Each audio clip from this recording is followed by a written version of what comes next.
And then हम सागरी के फादर को देखते हैं जो एक कैदी को मौत की सजा दे रहे होते हैं, जिसको सागरी भी देख रही होती है। वो कैदी लोगों को एक कहानी सुना रहा होता है। सागरी के पिता उस आदमी का गला इतनी आसानी से काट देते हैं कि उस कैदी को पता भी नहीं चलता, और मौत के बाद भी वो अपना स्टोरी बोलता रहता है, जिसे देखकर सागरी बहुत जरा इंप्रेस हो जाती है और वो भी सोचती है कि मैं भी बड़ी होकर अपने पिता की तरह एक कसाई बनूंगी। इसके बाद अगले दिन हमें दिखाया जाता है कि एक इंसान को मरते समय सागरी डर जाती है, पर वो उस इंसान का सिर उसके बॉडी से अलग कर देती है। उसके बाद उसे उस इंसान को मारने का दुख होता है, जिससे देखकर सागरी के पास खड़ा हुआ एक यमाडा क्लेन का कसाई सागरी के पास आता है और कहता है, तुम्हें अंदर इसको मरता देख अफसोस होने का डर है, जिसकी वजह से इंसान को मरते समय और ज्यादा दर्द हुआ होगा। इस चीज का गुड़ सागरी के ऊपर काफी ज्यादा भारी हो जाता है। फिर हमें दिखाया जाता है कि सागरी को वापस से एक और इंसान को काटने का काम दिया जाता है और सागरी उस इंसान का सिर काट देती है, पर उसके पास खड़ा हुआ वो कसाई सागरी को उसका तलवार देखने को कहता है, जिसको देखकर सागरी चौंक जाती है। सागरी देखती है कि उसके अंदर उस इंसान को मारते समय उसका अफसोस हो रहा था, जिसकी वजह से वो इंसान पीसफुल तरीके से नहीं मर पाया। अब इसकी वजह से सागरी के ऊपर उसका कर्ज हो जाता है। सागरी सोचती है, क्या वो कभी अपने पिता की तरह लोगों को अच्छे तरीके से मार पाएगी? क्या लोगों को मरते समय उसके अंदर का अफसोस कभी खत्म हो पाएगा? उसके बाद हमें दिखाया जाता है कि एक बीच पर शोगुन और यमाडा क्लैन के कसाई बहुत सारे मुजरिमों के साथ बैठे होते हैं। सभी मुजरिमों के हाथ बंधे होते हैं और उनके मुंह को एक कपड़े से ढक दिया जाता है। सभी मुजरिमों को बताया जाता है कि उन्हें पैराडाइज आइलैंड पर जाकर एलिक्सिर ऑफ लाइफ यानी अमृत को ढूंढना होगा, और जो भी ये काम करने में कामयाब हो जाता है तो उसे जीवन दान दिया जाएगा। इसी बीच सागरी भी अपनी किताब में बाकी मुजरिमों के बारे में देखती है। वो देखती है कि सभी ने बहुत भयानक काम किए होते हैं, जिसकी वजह से उन सभी को मौत की सजा सुनाई गई है। फिर हमें दिखाया जाता है कि एक मुजरिम जो कि लड़की होती है और जिसके बाल पर्पल होते हैं, वो गाबीमारू से कहती है, मैंने तुम्हारे बारे में काफी तारीफ सुनी है, तुम सच में बहुत ज्यादा खतरनाक हो, पर तुम्हें देखकर मैं काफी निराश हुई हूँ। सागरी भी उस मुजरिम लड़की की बात सुन रही होती है। सागरी सोचती है कि गाबीमारू सच में इतना खतरनाक और हार्टलेस है या फिर उसे सिर्फ फंसाया जा रहा है। इसे चेक करने के लिए सागरी अपनी तलवार निकालकर उसमें गाबीमारू को देखती है, जिसको देखकर सागरी शॉक्ड ही जाती है। वो देखती है कि गाबीमारू बहुत ही ज्यादा खतरनाक है और उसने अनगिनत लोगों को मारा है। इसके बाद शोगुन के लोग एक आदमी को लेकर आते हैं जिसकी पूरी बॉडी से फूल निकल रहे होते हैं। फिर हमें बताया जाता है कि ये वो इंसान है जो पैराडाइज आइलैंड से जिंदा बचकर आया था, लेकिन यहाँ आते ही उसकी बॉडी से फूल निकलने लगते हैं। ये सब देखकर सभी मुजरिम डर जाते हैं और पैराडाइज आइलैंड पर जाने से मना करने लगते हैं। तभी वहाँ पर शोगुन एक आदमी से कहता है, तुम सबको वैसे भी मौत की सजा मिली हुई है, तुम लोग हमारा काम करके खुद को बचा क्यों नहीं लेते? इसके बाद भी पैराडाइज आइलैंड पर जाने के लिए कोई भी तैयार नहीं होता है। तभी वहाँ पर एक घोषणा होती है कि जिससे यहाँ से जाना है वो जा सकता है। इस पर एक मुजरिम वहाँ से उठकर जाने लगता है। तभी एक यामाडा क्लैन का कसाई उसकी गर्दन को काट देता है। फिर हमें बताया जाता है कि उन सभी कैदियों को तो वैसे भी मौत की सजा सुनाई जा चुकी है, तो जो भी ये काम नहीं करना चाहता उसे यही मार दिया जाएगा, जिसे सुनकर सभी मुजरिम डर जाते हैं। उन्हें साथ में ये भी बताया जाता है कि पैराडाइज आइलैंड पर हम सभी मुजरिमों के ऊपर निगरानी रखने के लिए उनके साथ एक यामाडा क्लैन का कसाई भी जाएगा। अगर किसी मुजरिम ने चालाकी करने की कोशिश की तो उन्हें वहीं पर मार दिया जाएगा, और इसके अलावा अगर पैराडाइज आइलैंड पर किसी मुजरिम ने यामाडा क्लैन के कसाई को ही मार दिया और अकेला वापस आता है तो उस मुजरिम को तुरंत मार दिया जाएगा। इसके बाद शोगुन एक और नया ऑर्डर देता है कि हमारे पास ज्यादा कसाई नहीं है, सो हमको ज्यादा मुजरिमों की जरूरत नहीं है। यही सुनते ही एक कैदी दूसरे कैदी को मार देता है। इसे देखकर सभी लोग समझ जाते हैं कि उन्हें मिशन पर जाने के लिए एक दूसरे को मारना होगा, जो जिंदा बचेगा वही मिशन पर जाएगा। इसके बाद सभी कैदी एक दूसरे को मारना शुरू कर देते हैं और चारों तरफ बहुत ज्यादा खून खराबा हो जाता है। शोगुन अपने लोगों से पूछता है, किस किस मुजरिम पर लाल सील है? इस पर एक आदमी कहता है, आपका मतलब वो लोग जिनके पास स्पेशल स्किल्स हैं, उन्हें हम सुपर पावर्स भी कह सकते हैं। हम ऐसे लोगों पर अपने कागजों में एक लाल चिन्ह लगा देते हैं जिससे उन्हें अलग से पहचाना जा सके। वह आदमी एक पीले बालों वाले लड़के की तरफ इशारा करता है और कहता है, ये मुजरिम इतना जवान होने के बाद भी पहाड़ों में डाकुओं का सरदार था। उसके बाद वो आदमी एक पर्पल बालों वाली औरत को देखकर कहता है, इसने सैगावा क्लैन के अंदर सारे मंत्रियों को मार दिया था। फिर वह एक मूंछ वाले आदमी की तरफ इशारा करता है और कहता है, ये एक महान तलवारबाज है जिसको ब्लू ड्रैगन भी कहा जाता है। इसके अलावा हमें एक बड़ा सा इंसान दिखाया जाता है जो सो रहा होता है। उसे देखकर वही आदमी कहता है, ये भालू का सिर खाता है, इसकी बॉडी इतनी हार्ड है कि इसके ऊपर कोई भी हथियार काम नहीं करता है। ये सब सुनकर शोगुन बहुत ही ज्यादा खुश हो जाता है। उसके बाद वह आदमी कहता है, इन सभी में सबसे ज्यादा खतरनाक तो गाबीमारू है, गाबीमारू द हॉलो। सभी लोग देखते हैं कि चारों तरफ लड़ाई चल रही है, पर गाबीमारू अपनी जगह पर शांति से बैठा होता है। इसे देखकर सब लोग बहुत ज्यादा चौंक जाते हैं। चारों तरफ लोग एक दूसरे को मार रहे होते हैं। इसे देखकर सागरी थोड़ा डर जाती है। दूसरी तरफ खड़ा हुआ उसका दोस्त और यामाडा क्लैन का कसाई सागरी से कहता है, जब तुम ये सब नहीं देख पा रही हो तो सोचो, पैराडाइज आइलैंड पर इससे भी ज्यादा खून खराबा होगा, तब तुम कैसे देखोगी? तुम एक लेडी हो और तुम्हारे पास और भी ऑप्शंस थे, पता नहीं तुमने इसी काम को क्यों चुना? ये सब सुनने के बाद सागरी कहती है, मैं भी यामाडा क्लैन की मेंबर हूँ बचपन में सभी बच्चे मुझसे डरते थे क्योंकि मेरे पिता एक कसाई थे। तभी मुझे समझ आ गया था कि मैं एक नॉर्मल जिंदगी नहीं जी सकती, इसलिए मैंने अपने पिता का काम चुनने का फैसला किया। फिर हमें दिखाया जाता है कि कुछ मुजरिम सागरी को देखकर सोचते हैं ये लड़की है और ये जरूर कमजोर होगी, हमें इस पर हमला करके इसकी तलवार छीन लेनी चाहिए। ऐसे में आइजन सागरी को बचाने के लिए आता है, लेकिन सागरी उसे रोक देती है और अपने बचपन को याद करती है। सागरी चुपचाप सहने के बजाय पलटकर जवाब देना सीख जाती है। प्रेजेंट में सागरी अपने सामने आने वाले मुजरिमों का गला काट देती है, पर उन्हें मारते समय उसे थोड़ा सोचना पड़ता है। इस वजह से उनके दर्दनाक मौत का गिल्ट सागरी पर आ जाता है। तभी सागरी को गाबीमारू की आवाज सुनाई देती है। गाबीमारू कहता है, लोगों को मारना कभी भी आसान नहीं होता है, तुम्हारे पास लोगों को चुनने का कोई दूसरा रास्ता नहीं है। हम सभी भले ही मुजरिम हैं, पर सभी ने अपनी मर्जी से लोगों को नहीं मारा है। मैं तुम्हें ये नहीं करने दूंगा। ये सुनकर शोगुन के लोगों को गुस्सा आ जाता है। वो मुजरिमों से कहते हैं, जो भी मुजरिम गाबीमारू को मारेगा वो पैराडाइज आइलैंड पर जाएगा। इसके बाद सभी मुजरिम गाबीमारू को मारने के लिए आगे बढ़ते हैं। गाबीमारू कहता है, मैं तुम्हारे लिए ही बात कर रहा था ताकि खून खराबा ना हो, पर अगर तुम मुझे मारने की कोशिश करोगे तो मैं तुम्हें जिंदा नहीं छोड़ूंगा। कोई भी गाबीमारू की बात नहीं सुनता। वो सभी उस पर अटैक कर देते हैं। गाबीमारू उन मुजरिमों को जानवरों की तरह मार देता है। ये देखकर वहां मौजूद सभी लोग बहुत ज्यादा डर जाते हैं। सागरी अपनी तलवार में देखती है कि गाबीमारू भी उसकी तरह लोगों की मौत के गिल्ट में दबा जा रहा है, पर गाबीमारू ने इस चीज को एक्सेप्ट कर लिया है। अब सागरी को भी लोगों की मौत को एक्सेप्ट करना चाहिए। ये सोचकर सागरी के आंसू बहने लगते हैं। दूसरी तरफ गाबीमारू के मुंह पर खून लगा होता है। वो अपना चेहरा पानी से धो रहा होता है। इसके बाद हमें बताया जाता है कि सभी मुजरिमों में से केवल 10 मुजरिम बचे होते हैं। उन्हें यामाडा क्लैन के कसाई के साथ पैराडाइज आइलैंड पर भेज दिया जाता है और फिर हमें एक खूबसूरत सा आइलैंड दिखाया जाता है जिसे देखकर गाबीमारू चौंक जाता है।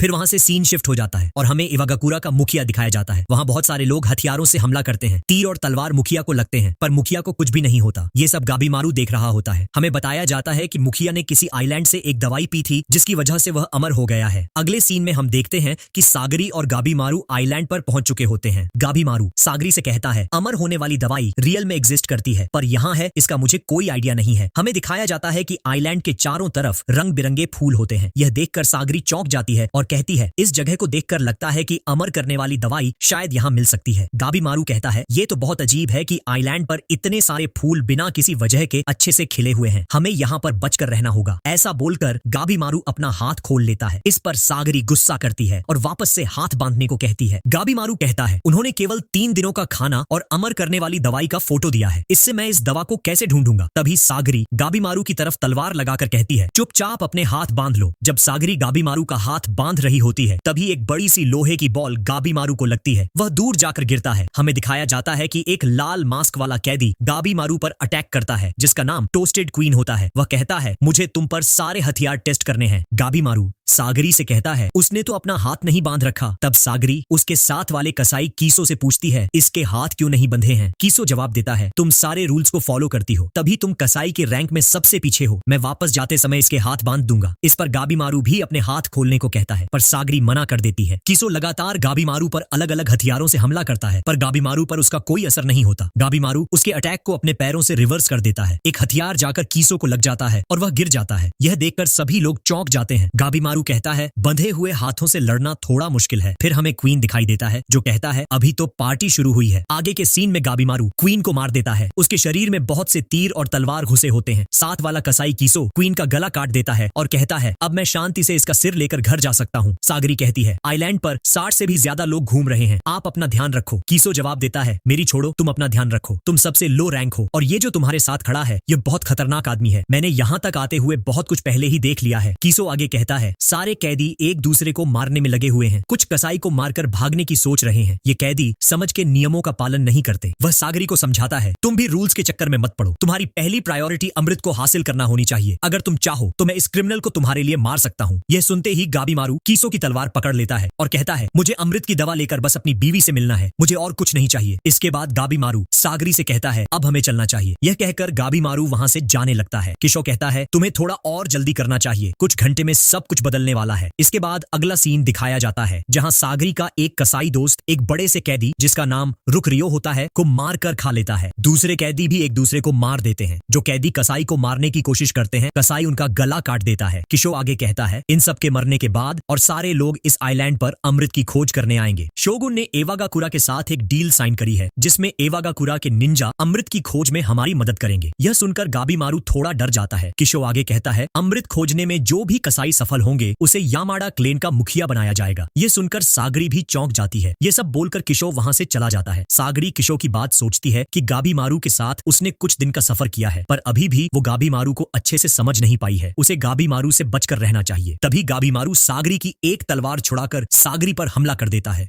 सागरी कहती है, तुम ऐसा क्यों कर रहे हो? गाबीमारू कहता है, मैं तुम्हें बस बिना दर्द वाली मौत देने की सोच रहा हूँ। इसके बाद हमें गाबीमारू के माता पिता का एक फ्लैशबैक दिखाया जाता है। हमें बताया जाता है कि गाबीमारू के माता पिता जोनिन लेवल के निंजा थे। वे दोनों भी गांव छोड़कर जाना चाहते थे, पर गांव का मुखिया उन्हें मार देता है। मुखिया गाबीमारू से कहता है, लोगों का साथ हमें कमजोर बना देता है। अगर हम स्ट्रांग नहीं है तो हम किसी को भी नहीं बचा सकते। हम वापस से प्रेजेंट में आते हैं जहाँ गाबीमारू और सागरी एक दूसरे से लड़ रहे होते हैं। सागरी कहती है, अगर तुम मुझे मार दोगे तो तुम रूल तोड़ दोगे। गाबीमारू कहता है, मुझे एवागाकुरा के निंजा से पहले अमृत की खोज करनी होगी।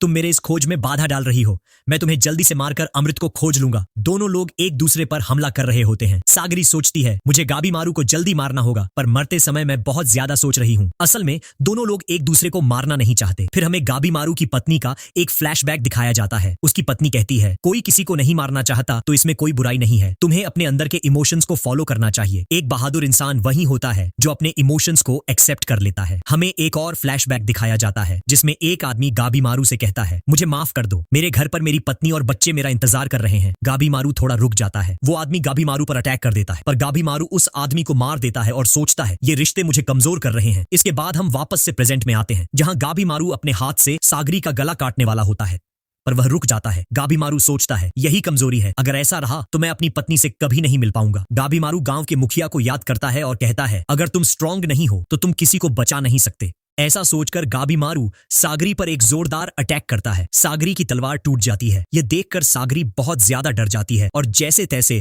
गाबीमारू से खुद को बचा लेती है। सागरी कहती है, मैं भूल जाती हूँ कि तुम्हारे अंदर कोई इमोशंस नहीं है, तुम हार्टलेस हो। हमें दिखाया जाता है कि लास्ट में गाबीमारू तलवार लेकर सागरी को मारने वाला होता है। गाबीमारू कहता है, मुझे इमोशंस की जरूरत नहीं है। मेरा नाम गाबीमारू द हॉलो है। तुम अगर स्ट्रांग नहीं हो तो तुम किसी को बचा नहीं सकते। ऐसा बोलकर गाबीमारू सागरी पर अटैक करता है, पर गाबीमारू की तलवार आगे नहीं बढ़ती। सागरी यह देखकर चौंक जाती है। सागरी सोचती है, जब गाबीमारू दूसरों को मारता है तो उसे बहुत ज्यादा दुख होता है। वह इस चीज को सहने की कोशिश कर रहा है। गाबीमारू जहां बड़ा हुआ है वहां लोगों को मारना ही सिखाया जाता है। गाबीमारू भी एक इंसान है जिसके अंदर इमोशंस हैं। गाबीमारू सागरी को मार नहीं पाता। यह देखकर गाबीमारू रोने लगता है और कहता है, अब मैं कमजोर हो चुका हूँ। अब मैं अपनी पत्नी से कभी नहीं मिल पाऊंगा। सागरी गाबीमारू की तलवार को जमीन पर देखते हुए कहती है, तुम कमजोर नहीं हो। जो अपने इमोशंस को एक्सेप्ट कर लेते हैं वही स्ट्रांग बन जाते हैं। मैं चाहती हूँ कि तुम अपनी पत्नी से वापस मिलो। इसके लिए तुम्हें अपनी जिंदगी फिर से जीतनी होगी। इसके बाद अगले सीन में हम देखते हैं कि एक और कैदी एक कसाई के साथ जंगल में जा रहा होता है। तभी एक तितली जिसका चेहरा इंसानों जैसा होता है उस कैदी के हाथ पर काट लेती है। कैदी जैसे ही उस तितली का चेहरा देखता है वह अपना हाथ काट लेता है। फिर हम देखते हैं कि कैदी के कटे हुए हाथ से फूल निकलने लगते हैं। इसके बाद हमें एक बड़ा सा राक्षस दिखाया जाता है जिसकी लंबी सी जीभ लटक रही होती है